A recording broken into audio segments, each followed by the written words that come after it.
okwogera ne Katonda buli ku makya y'ensula ennamu ekulukutira mu bulamu bwaffe ne tufuna amaanyi agatuyamba okuyita mu lunaku lwonna.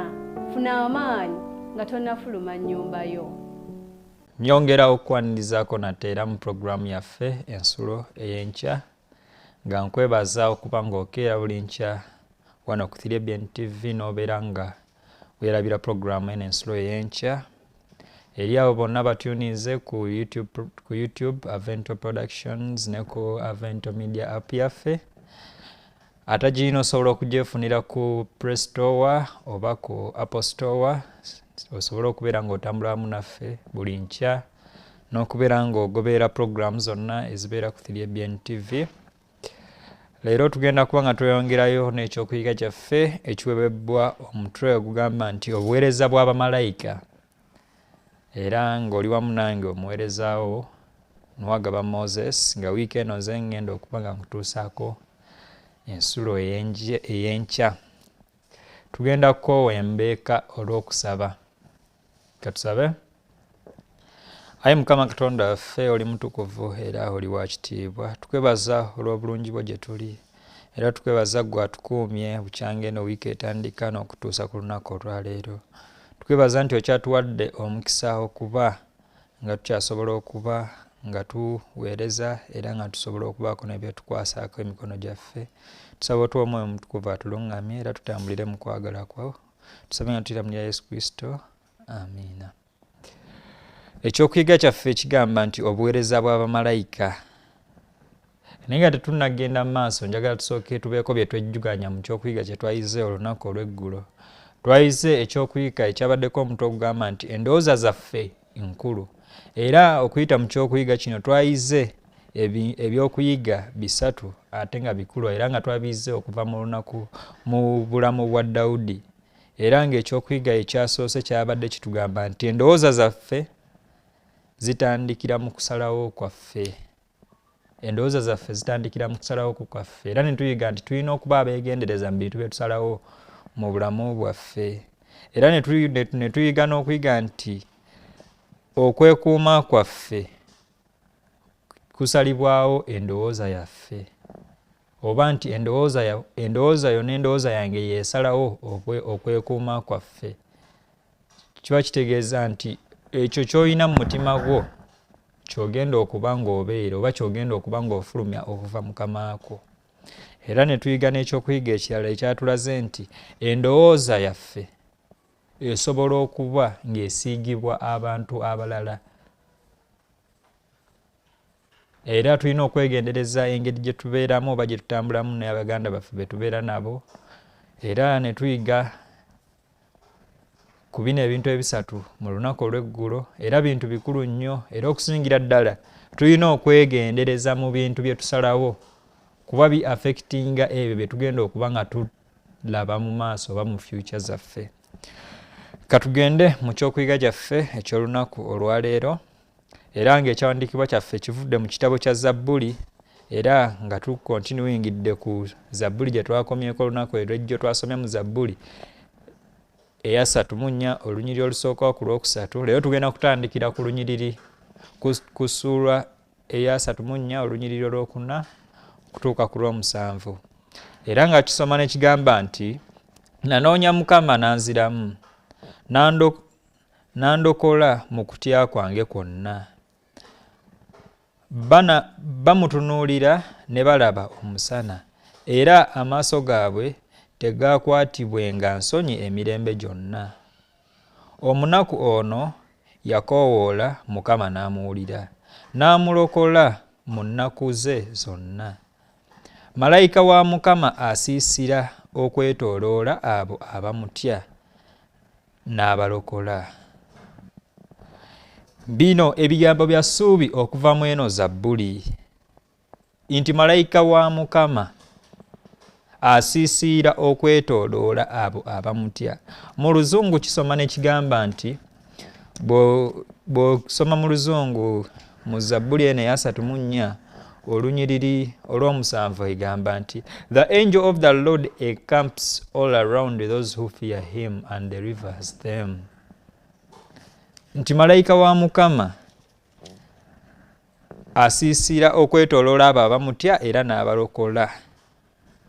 Tutambulira mu nsi ejjudde ebizibu ebingi, ejjudde ennaku n'ennyiike.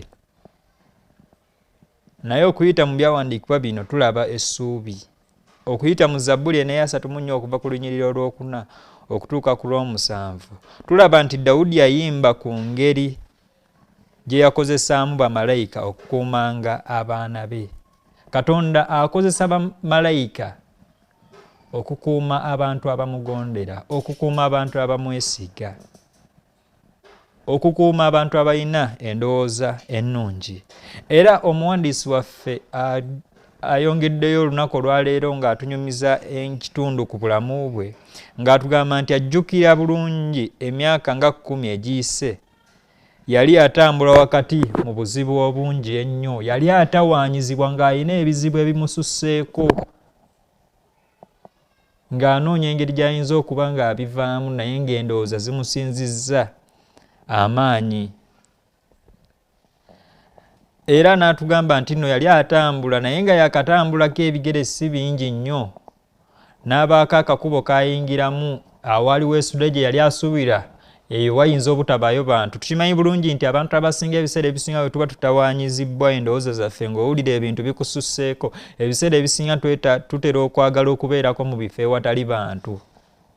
Muganda waffe ono omuwandiisi olunaku lwaleero atugamba nti yali anoonya ekifo ng'ekyo ku lunaku olwo ng'ayagala kubaako wabeere ewatali bantu bangi, era bwe yali ayingidde kano akakubo nga tasuubira kusangayo muntu yenna mu kano akakubo.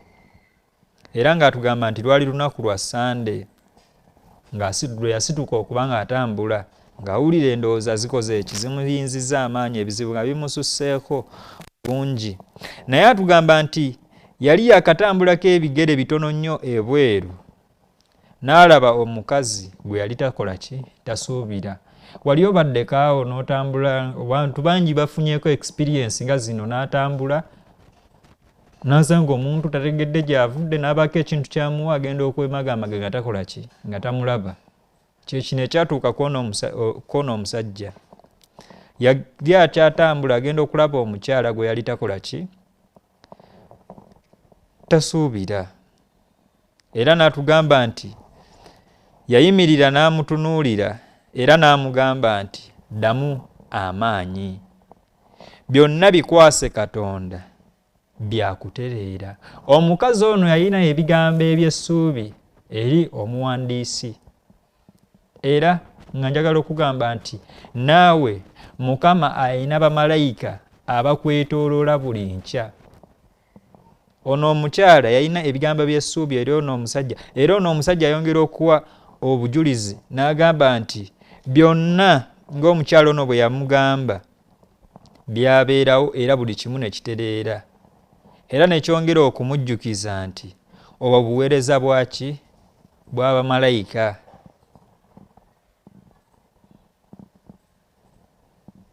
Malayika yamugamba byonna bigenda kuba nga bikola ki, nga bitereera. Bye byali bimweraliikiriza. Era omukyala olwamala omugamba ebigambo ebyo agenda okumaga nga takola ki, takyamulaba. Naffe tutambulira mu mbeera nga zino, tuli mu nsi eyeetooloddemu obuvuyo, tulina ebizibu ebitukyankalanya, obeera ku mulimu n'ofunayo stress, n'obeera ewaka abaana ne bakukyankalanya, ab'emikwano ne bakukyankalanya, n'ogezaako okunoonya obuddukiro mu bifo eby'enjawulo gy'otaasange bantu banaakuteteeganya. Naye njagala okugamba olunaku olwaleero Mukama Katonda alina enteekateeka ennungi eri abo abantu abamutya, eri abo abantu abawaddeyo obulamu bwabwe gy'ali. Nga Dawudi bayongedde tukubira ekifaananyi n'atugamba nti nanoonya Mukama n'anziramu. Naawe Mukama yeetegese okuba ng'addamu essaala zo okuyita mu buweereza bw'abamalayika. Buli muntu sekinnoomu kw'eno ensi Katonda atugamba okuyita mu mwoyo gw'omudabbi nti buli muntu alina malayika amukuuma, atekinga caution gy'ali, agezaako okulaga singa ffenna tutambula ne tufuna obubenje ne tukola ki, n'osobola okuba ng'otambula nawe n'odilayingamu katono nga malayika wa Mukama ali kuluŋŋamye, togendayo osobola ofuna akabenje. Bino ebintu bikyakola ne mu mulembe gwaffe. Tulabira ddala obuweereza bwa Mukama okuyita mu baki mu bamalayika. Bantu bangi bongera okuba nga bajulirwa ku buweereza bw'abamalayika. Era bw'ogenda ne wekenneenya obulungi mu ndagaano enkadde mu Bayibuli n'otunuulira obulamu bwa jjajja waffe Ibulayimu gwe tukkiriza nti ye jjajja w'abakkiriza, tulaba waliwo ekyokuyiga ekikulu kye tulaba. Naye okusooka njagala tusome mu kitabo ky'Abebbulaniya essuula ey'ekumina olunyiriri olwokubiri. Abebbulaniya essuula ey'ekumina olunyiriri olwokubiri, era tugamba nti temwerabiranga okusembeza abagenyi, kubanga olwo waliwo abasembeza bamalayika nga tebamanyi. Okuyita mu kusembeza abagenyi tusobola okusemberezaamu baki bamalayika. Bwe weetegereza obulungi mu Bayibuli mu ekitabo kya Genesis, bw'osoma mu Genesis okuva essuula ey'okumin'omunaana mu lubereberye, bw'osoma mu kitabo ky'olubereberye essuula ey'okumin'omunaana, bw'osoma olunyiriri olusooka tulaba nti, ngenda kusoma mu Lungereza, kigamba nti then the Lord appeared to him by the terebinth trees of Manasseh as he was sitting in the tent door in the heat of the day. Olunyiriri olwokubiri verse 2, so he lifted his eyes and looked, and behold, 3 men were standing by him, and when he saw them, he ran from the tent door to meet them and bowed himself to the ground. Mu kusinziira mwene essuula ey'ekumina bw'oyongera okuba ng'ogisoma, tulaba nti jjajja waffe Ibulayimu yasembeza abagenyi be yali tamanyi. Abasajja bano baali 3 nga bayita ewe n'abasembeza, naye bwe yabasembeza baali bamalayika okuva eri Katonda, era bwe yabasembeza n'abateekerateekera ekijjulo. Olwamaliriza ne bamubuuza mukyala waaliwa, n'abagamba mukyala ali munda mu weema, kuba ebyo ebiseera abakyala tebakkirizibwanga kujja kulaba ki bagenyi. Era bamalayika bano ne bamugamba nti mukyalawo agenda kuba ng'akola ki, ng'azaala omwana. Olunaku lwe bali babakoze eki, banadda. Era ne tulaba nti ne Saala gye yali ne yeemulugunya n'agamba, nze omukyala ow'emyaka 9 nsobola okuzaala omwana? Kisha tekisoboka. Era bamalayika ne bagamba Dawudi, ne bamugamba nti mukyala wo yakoze eki, yeemulugunyizza. Bwe bagezaako okuba nga bamubuuza ne yeegaana byakola ki, byabadde ng'agezaako okwogera naye okukendeeza luno olugero okulufunzafunza. Okuyita mu kwaniriza abagenyi tulaba nti Ibulayimu yafuna ekirabo ky'okuzaala omuki omwana, era tulaba nti kino ekirabo kyakola ki, kyatuukirira. Era nnyongera okugamba muganda wange olunaku olwaleero, oyinza obba olina ekintu ky'oyitamu ekikuchalenjinga, oluusi ng'oli awo ogamba kino ekintu ngenda kukiyitamu ntya. Naye engeri gye tubeeramu hospitable n'abantu abalala, it can also be an answer to our varying problems. Ebiseera ebisinga abantu abasinga bakristaayo naffe twadoptinze engeri ensi gyetambuzaamu obulamu. Tuzimba ebikomera ebiwanvu, oba oli awo tetwagala bantu batuyingirira, omuntu najja n'akonkonako ewuwo n'ogamba owaaye genda. We are not hospitable enough to strangers. Ate nga Bayibuli etugamba nti okuyita mu kwaniriza abagenyi tusobola okwanirizaamu baki bamalayika. Bw'osoma ku mirundi Abulahamu gye yayanirizaamu abagenyi, bamalayika bonna bajjanga ba stranger. Naye bajja ne bamuwoninga nga ekibuga Sodomu kigenda okuba nga kyokyezebwa, n'asobola okugenda okununulayo muganda we Lutti. Tulaba nti kyava mu kukola ki, mu kwaniriza abagenyi. So buli bwe tuba nga tufunye abantu be tutamanyi mu bulamu bwaffe, let us learn to treat people kindly. Ekyo kintu kikulu nnyo olunaku olwaleero. Muganda wange, bamalayika bakyasobola okweragira mu kifaananyi eky'abantu nga bwe gwabanga mu biseera by'abajjajja baffe mu Bayibuli. Ne kati kikyasoboka. Tetubeerawo ne tugamba nti the way God used to minister has changed. God still talks to us through his angels. To every one of us, we have angels that protect us each and every day.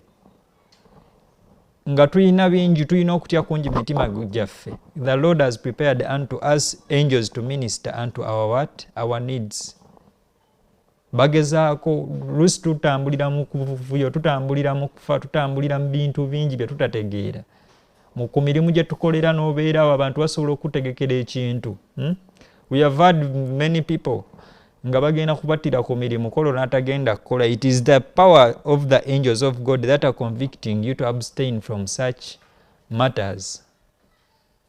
Era nyongera okukakasa enkya eya leero, leka twongere okusanyukira mu kwaniriza abantu mu maka gaffe. Leka twongere okusanyukira mu kuweereza Katonda okuyita mu kusembeza abagenyi mu maka gaffe. Leka tuleke kulaba abantu abasinga tulabira ddala abagenyi ng'ekintu ekyesitaza. Omuntu asobola okujja okukyalirako n'ogamba ono agenda okundiira ebintu byange ne tukola ki? Ne tubasembereza wala. Ne Katonda ayagala tubeere accommodative. When people like strangers come to us, let us appeal to them. Let us be kind to them. Singa omuwandiisi waffe bwe yalaba ono omukyala ng'ayimiridde n'atya n'adduka buddusi n'amuleka, osanga teyandifunye kyamagero omukyala ono kye yali akoze ki? Aleese gy'ali. It is the same thing that is happening to us. Oyina ekizibu ekyo ky'ofiiramu. You have your fears you want to overcome. Naye bw'otateeka mutima gwo ku nteekateeka ya Katonda n'osalawo okuwuliriza engeri gy'aluŋŋamyamu, okuyita mu byokulabirako byaffe, ebyokuyiga byaffe, tulabye nti Katonda aluŋŋamya okuyita Mwoyo Mutukuvu. Olunaku olwaleero tukirabidde ddala nti Katonda akyaweereza okuyita ne mu baki? Ne mu bamalayika. You have an angel who is protecting you daily, who is always there for you, okulaba nti tewali kabi konna kakutuusibwako omulabe.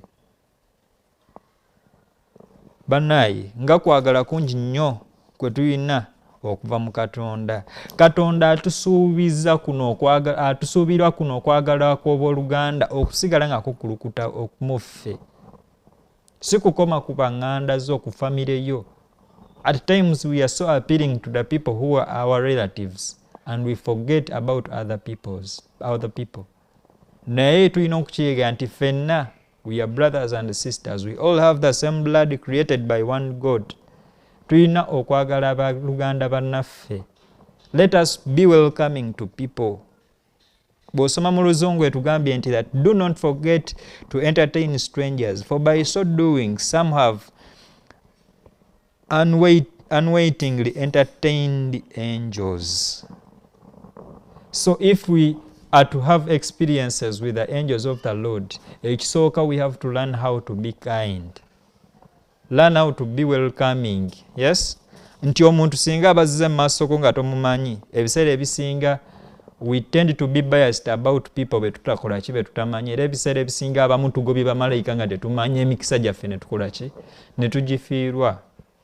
Naye mu kyokuyiga kyaffe leero Mukama atulaze nti aweereza okuyita mu baki? Mu bamalayika. Mu ngeri y'emu nga gye yaweereza eri Yakobo, nga gye yaweereza eri Ibrahim,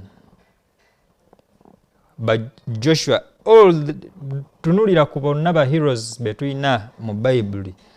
God ministered unto them through angels. Even unto us, the Lord has his angels abatuyambako okuyita mu bizibu bye tukola ki? Bye tuyitamu.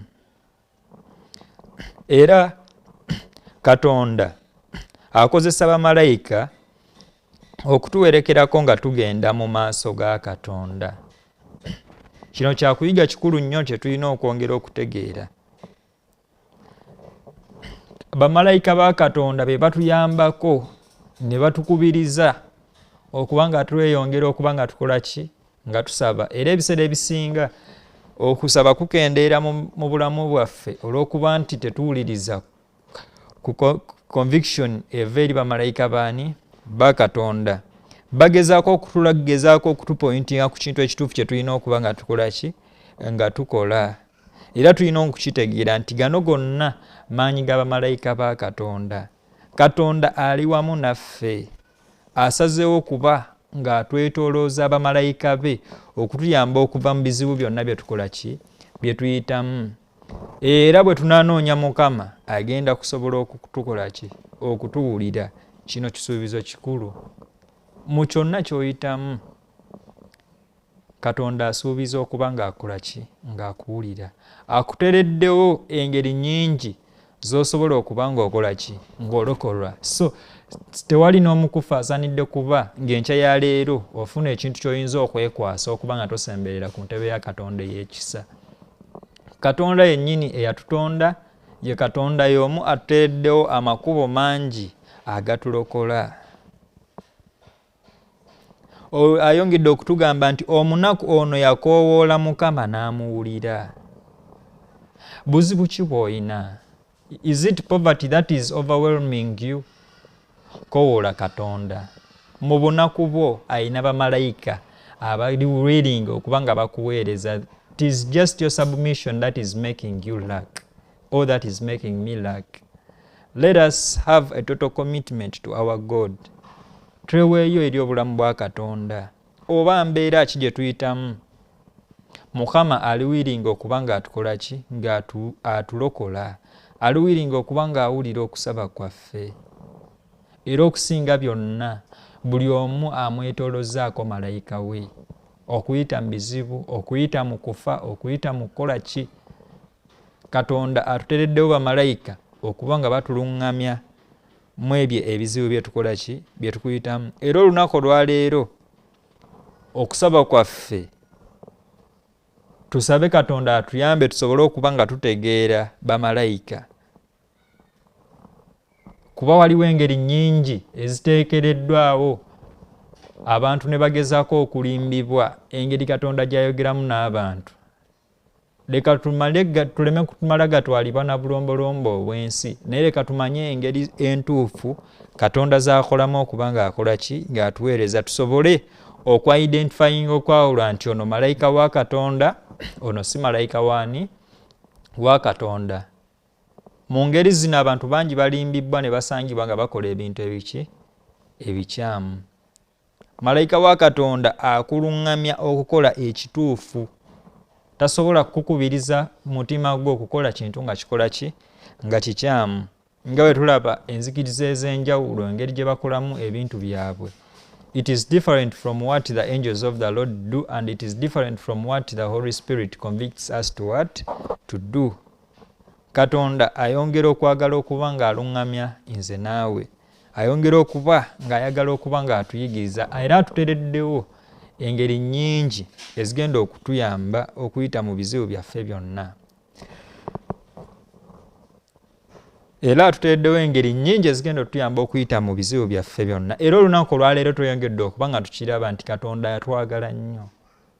Okuyita mu kutya kwaffe, okuyita mu nnaku yaffe, okuyita mu bintu byonna ebidinga ebitusinzizza amaanyi, Katonda yeewaddeyo era awaddeyo bamalayika be okuba nga batuweereza.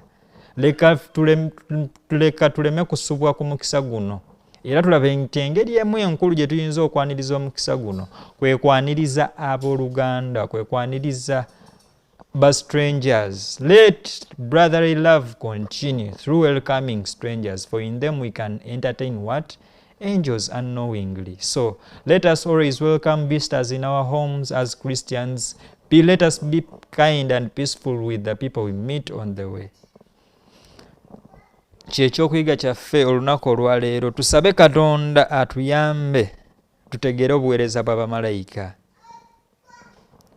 Yene essaala gye tuba tutambuliramu olunaku olwaleero. Bwe tunaategeera obuweereza bwa bamalayika tugenda kusobola okunyumirwa obulamu nga bwe tulaba bajjajja baffe ab'okukkiriza bwe babunyumira. Era nyongera okujjukiza, teweerabira olw'eggulo tukyali mu effort yaffe egenda mu maaso essenge n'omubuulizi Pastor Yonasaani Matovu. Tosubwa osobola otusanga ku Avento Media app, osobola otusanga ku YouTube channel Avento Productions. Era bw'oba oyagala okubeera ng'ocontributinga eri obuweereza buno osobola okukozesa merchant code ya Avento Media eri 4397850, oba osobola okukozesa Momo code which is 838983. Era zino zonna nga zireeta amannya Avento Media Limited. Era bw'oba ng'oyagala okuba nga weewanulira app eno okuva ku mutimbagano osobola ogifuna ku Play Store era osobola okuba ng'ogifuna ne ku Apple Store abakozesa iOS. Tugendako embeeka olw'okusaba Mukama ayongere okuba nga atuyamba tusobole okutegeera obuweereza bw'abamalayika mu bulamu bwaffe. Katusabe. Ayi Mukama Katonda waffe oli mutukuvu era oli wa kitiibwa, tukwebaza olw'ekyokuyiga ky'otuwadde ekikulu. Otulaze nti bamalayika babeerawo nga batuluŋŋamya mu bulamu bwaffe. Tusaba otuyambe bayongere okuba nga batuluŋŋamya era nga batuyigiriza buli nkya. Era Mukama otuyambe tusobole okubeera submissive eri eddoboozi lyabwe, Ayi Mukama Katonda waffe. Okusinga byonna tuwa Omwoyo Omutukuvu ayongere okuba nga atuluŋŋamya buli nkya, Ayi Mukama. Era otuyambe otuwa omukisa buli kimu kye tukwasako emikono gyaffe. Abaana bagenda okuba nga baddayo ku masomero abasinga beera wamu nabo era obawe amagezi n'okutegeera. Kwe kusaba kwaffe nga tuyita mu nnyina ya Yesu Kristo. Amiina. Okwogera ne Katonda buli ku makya y'ensula ennamu ekulukutira mu bulamu bwaffe ne tufuna amaanyi agatuyamba okuyita mu lunaku lwonna. Funa amaanyi nga tonnafuluma nnyumba yo.